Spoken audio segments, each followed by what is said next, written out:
Hey everyone, and welcome! Today, let's dive into a really clever tale from history in an explainer we're calling The Wit That Won Hearts, a tale of Tenali Rama. So, let me ask you a question. What's the most powerful tool for solving an argument? A big apology? A super logical explanation? Well, according to one of history's cleverest advisors, the answer might just be a handful of seeds. Yep, seeds. Intrigued? You should be. Okay, so to understand why a handful of seeds could possibly solve a royal feud, we need to set the scene. Let's travel back in time to a king's golden era. So meet King Krishnadeva Raya. And let me tell you, this guy was a big deal. He was the powerful, respected ruler of the huge Vijayanagara Empire back in the 16th century. A man known not just for his strength, but for his wisdom. His time on the throne was actually considered a golden age. I mean, he wasn't just a warrior king, he was a talented poet himself.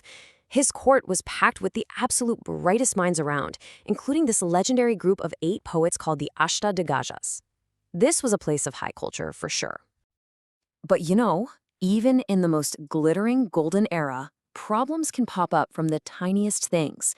And in this case, a massive royal disagreement all started with a simple yawn.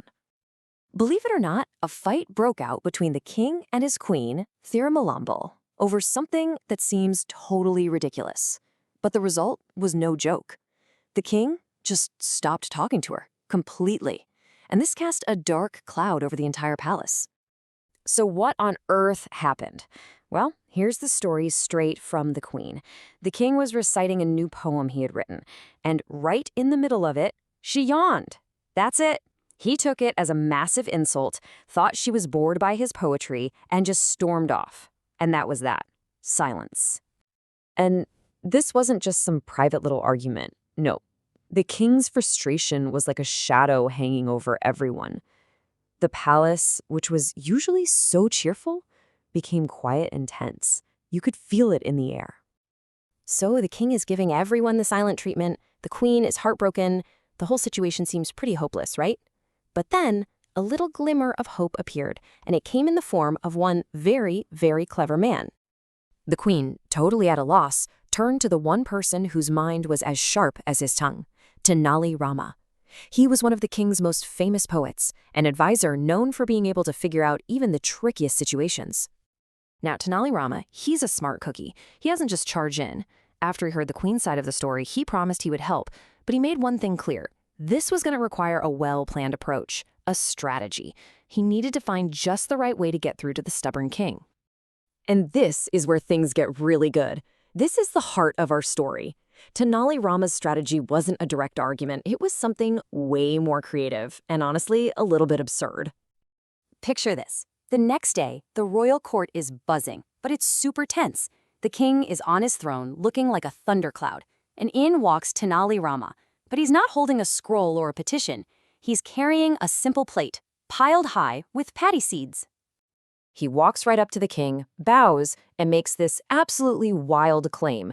"Your Majesty," he announces for everyone to hear, "these are revolutionary seeds. If you plant these, your harvest will be 3 times bigger than anything we've ever seen." You can just imagine the reaction, right? The court starts buzzing. One guy sarcastically whispers something like, "Oh, I wonder if they're magic seeds." Next, he'll say they grow without water. Others started snickering. The king was not impressed at all. He thought the whole thing was ridiculous. But Rama just stays cool. He agrees, sure, lots of things could go wrong, but he says the real problem isn't the soil or the seeds. He pauses, looks around the room, and then he drops the bombshell. He asks, "And what if the person sowing them had a habit of yawning? Wouldn't that scatter the seeds all unevenly?" At this ridiculous question, the whole court just erupts in laughter. But in that one absurd moment, Tenali Rama wasn't planting seeds in the ground.